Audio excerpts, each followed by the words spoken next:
What's up, guys? It is Where Am I 55 or Matt. So today we're going to go ahead and talk about my favorite Godzilla action figures. Now, I have been collecting them since I was a wee lad. Of course, as I got older, I kind of fell out of that hobby of collecting them and, went to high school, college, and started my real career and everything. But now I've been reclaiming that hobby, or just the fascination with Godzilla and my love for Godzilla as an adult now. And I, last year, went to this Godzilla marathon in Chicago at the Music Box Theater with one of my friends, and that really reignited my urge to collect Godzilla figures again. Now, I've had to be very responsible with my money, but I just want to show you the ones that I have selected that have really stood the test of time, if you will. So to start off, we have the Showa era Godzilla here. I forget exactly which model it is because I bought this when I was in probably elementary school. It has very pointy claws on it and everything, but it's just really held together nicely. Good material. It really pairs well with the Smog Monster, or Hedorah. So, if you don't know, Godzilla vs. Hedorah was a pretty controversial film, but I think it's more relevant than ever because, Godzilla vs. Hedorah really talked about the environmental impact that us humans have on the world and the environment and stuff. So this guy is also one that I really love. I know it's not Godzilla, but I think it's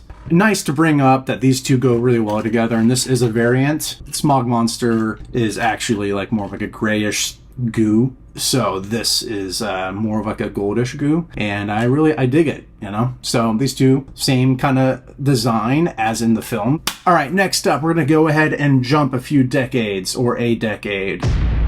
We're going to go to the 80s. In 1984's The Return of Godzilla, or as the American version is, Godzilla 1985, or Godzilla Returns. It was a tonal shift back to Godzilla's roots as being more of a somber reminder for mankind and everything. Again, it's just a much darker toned film and serious. The suit for Godzilla Returns is one of my favorites because it just looks a departure from the Showa era where he looked a little more cartoony. He looks more friendly almost. That definitely showed in those films, but this guy, meaner, but also a lot cooler in my opinion. That film just really looks awesome too. Love that film, and of course I love this figure. It's pretty heavy, actually. A lot of the parts move. So you can turn his head, hands, arms, even his torso kind of moves. So that's really cool. Legs, of course, are moving. Very flexible. It feels like it's well made. It's very detailed. All the scales and claws. His dorsal fins too. Really, really good. I did have some problems putting in the tail. It looks like it's completely detached. Maybe I didn't put it in right.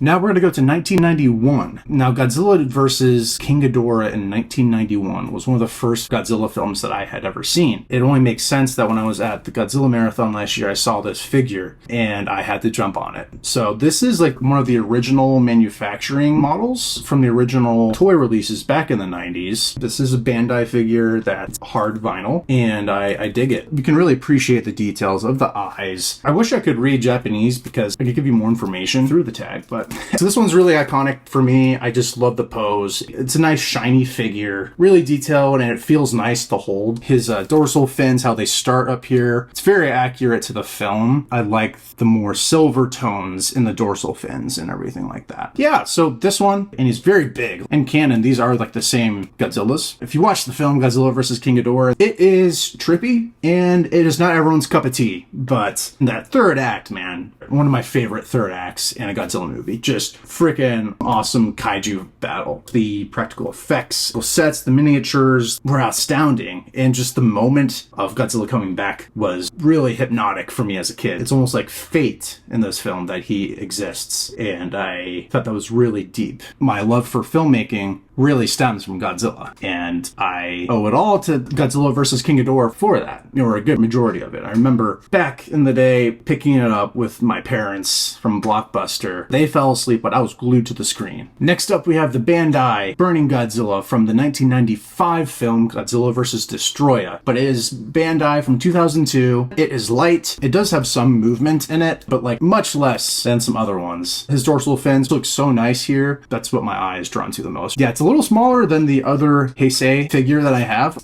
Yeah, doesn't matter. So The last figure I want to show is from Godzilla Kong: The New Empire. Once I saw this design of Godzilla bursting out of the ice, I knew that would be a toy. So I had to pick this one up. Actually, I ordered it online.